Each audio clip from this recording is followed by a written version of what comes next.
Looks like you got out of the operating room. Yes, I'm updating the patient's files now. How about you? Do you have any new plans for tonight? It's nice knowing you feel a little guilty for having stood me up. Don't you have a grudge list? Write this one down and I'll think of a way to compensate you after I commit enough offenses. The office door is wide open. I give it a knock and smile at Zayne, who looks up in response.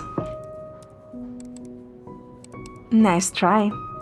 I hold up the lunchbox in my hand.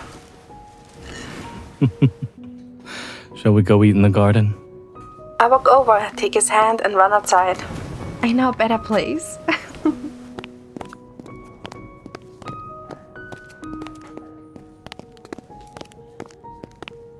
A breeze of fresh air greets us as the door is pushed open. You're very familiar with this place. Shouldn't I be? I'm wondering if there's a place you don't know. I take 2 steps and then smile at Zayne. I often walk around while waiting for you. Is this a restricted area of the hospital? Zayne glances at the night sky. Well, there might be monsters lurking nearby. I give him the lunchbox to touch the gun strapped to my waist. Don't worry. I will protect you from the monsters. You're with the best hunter in Lincoln. I leave it to you then. Number 1 hunter in Lincoln City.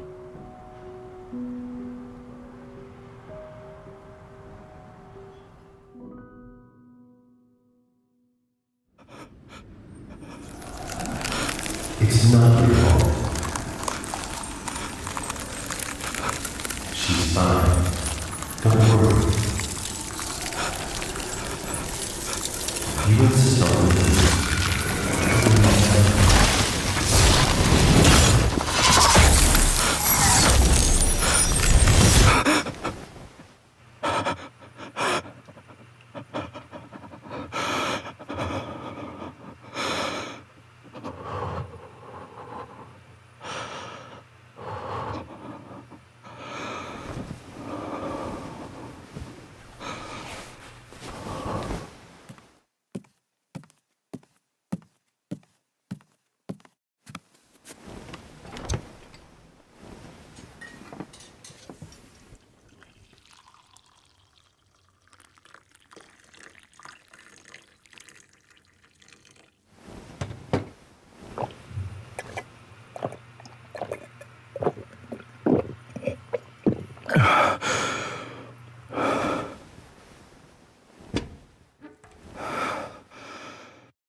The hospital doesn't seem to be busy when it's close to noon.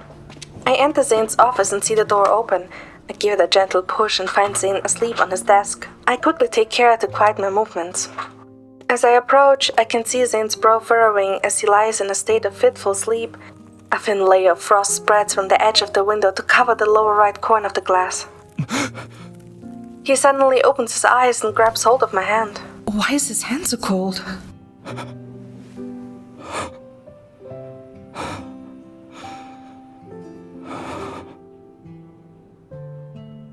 Are you alright? He seems to slowly come to his senses and hesitantly lets go of me. He gets up and walks to the window. What's wrong? You didn't sleep well? I'm alright. What are you doing here?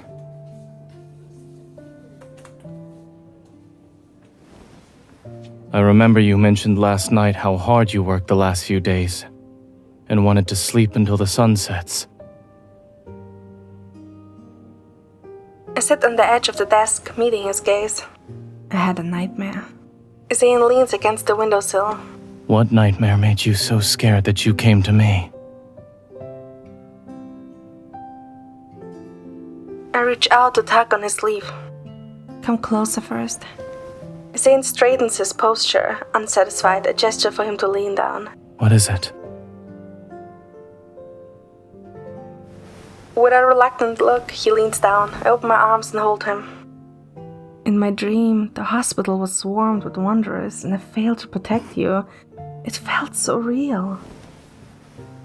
Zayne takes my hand and leans against my shoulder. I can't make out his expression, but I feel his grip tighten. Would even the best hunter in Lincoln City have such nightmares? Can't the best hunter be scared sometimes? Zayne straightens his posture again, lowering his gaze to meet mine. Are you still scared?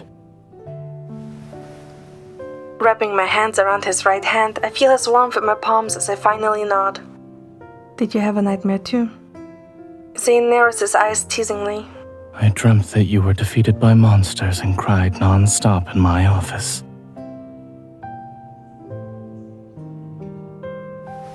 Seriously? The corners of his lips curl up slightly. He takes me into his arms, stroking my hair. Come on, tell me. What did you dream about? I don't remember. I'm not afraid of nightmares. The warmth of his embrace draws my fingers to his collar. Zayne? I will protect you. Zayne's arms stiffen for a moment before slowly holding me even tighter. You will.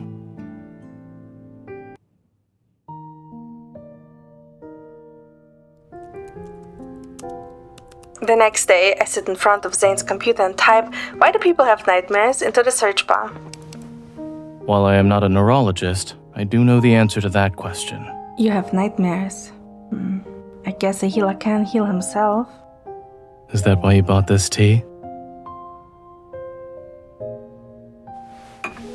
Zayne takes a sip of the tea. It's not bad.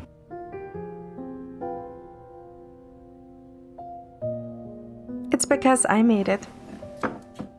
And I added some sugar. Judging by the ingredients, it's just ordinary green tea. Polyphenols can't promote sleep. They can, however, refresh our spirit.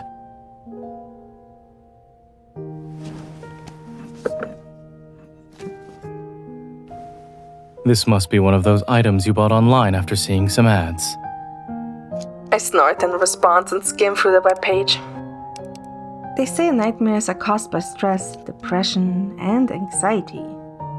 What's the best course of treatment? This blogger suffers from chronic insomnia and nightmares. He says after trying many remedies, what worked best was placing some amethysts in the southeast of the bedroom. I suppose anything can be passed off as good advice. Oh, how about this one? Experts say eating a lot of desserts and pastries can cause nightmares. Maybe you should try to quit eating sugar. I'm a medical expert as well. I say it's not worth it. Wait, it also says that to relieve anxiety, we should find ways to relax before falling asleep.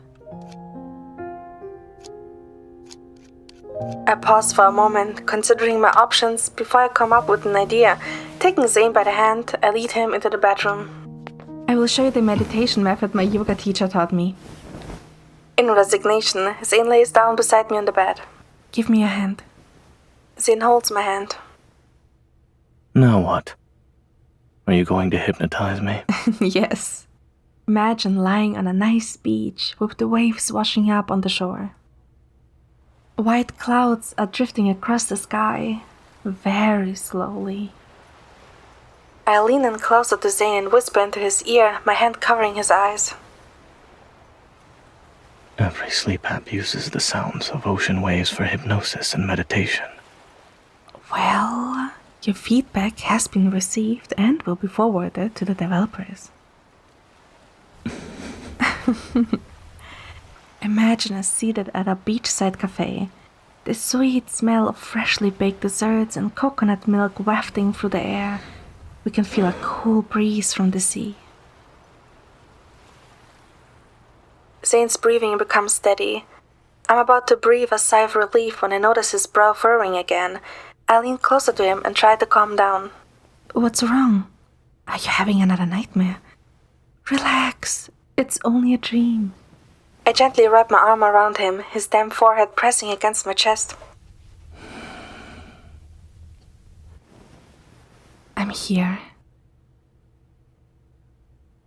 Zayne doesn't respond. His breathing is steady and he has fallen asleep again.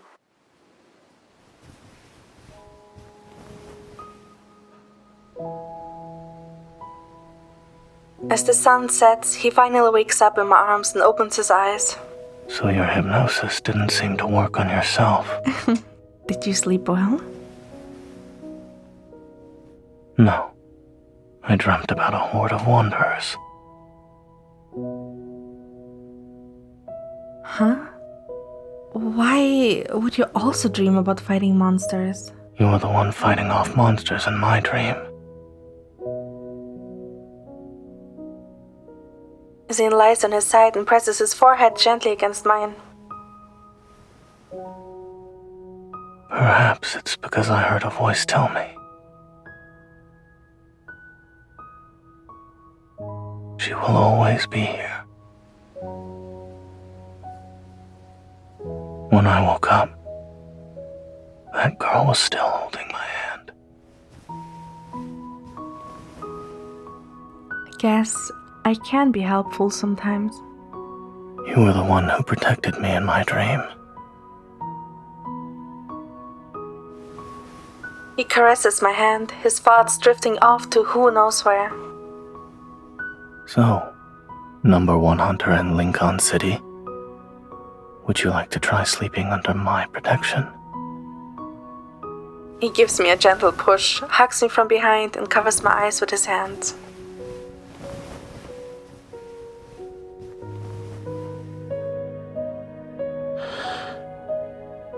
You can sleep now. I'm here.